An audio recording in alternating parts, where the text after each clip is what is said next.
Sometimes little things cut through and they become very big things. So I want to start the show by saying something about the Prime Minister's move today that we learned about in the media to evict the tenant in one of his 2 Sydney investment properties.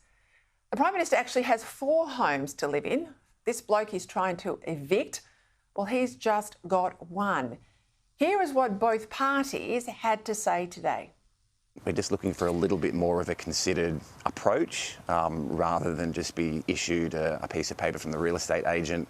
I've had changes in my life and because of that made a decision to sell the property. I'm very sympathetic. I wish him well, but I am allowed to make changes.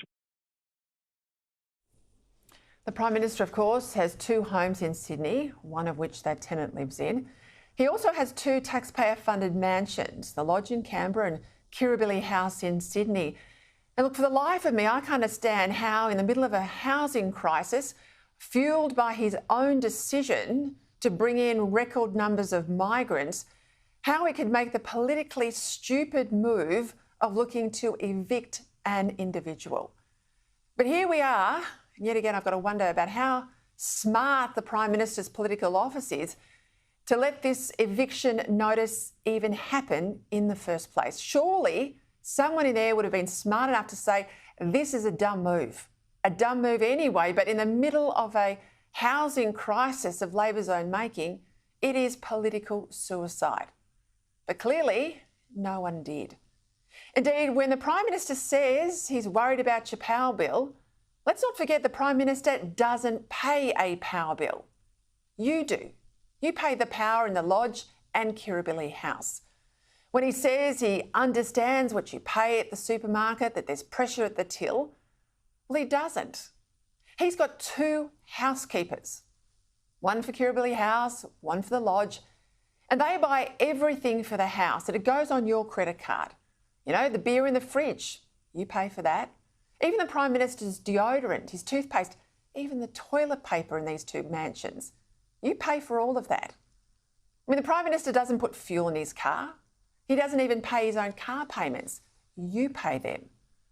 The computer on his desk, his phone, his mobile bill, even the pen on his desk, you pay for all of that. I know because I worked for a Prime Minister. The politicians don't like you to know the extent of what you pay as taxpayers for senior politicians, in this case particularly for the Prime Minister, but there it is. On top of all of that, of course, you pay him a salary of $585,000. That means there's a lot of money in his pocket, given he doesn't really pay for anything else. Now, when Tony Abbott was Prime Minister, he also had a house in Sydney when he moved into Kirribilli House. But he took the decision not to rent out his private home, unlike Anthony Albanese, because Tony Abbott said, I don't think it's right that I make money out of a commercial tenancy arrangement while the taxpayers are putting a roof over my head. As I said, it's not always the big things in politics that cut through.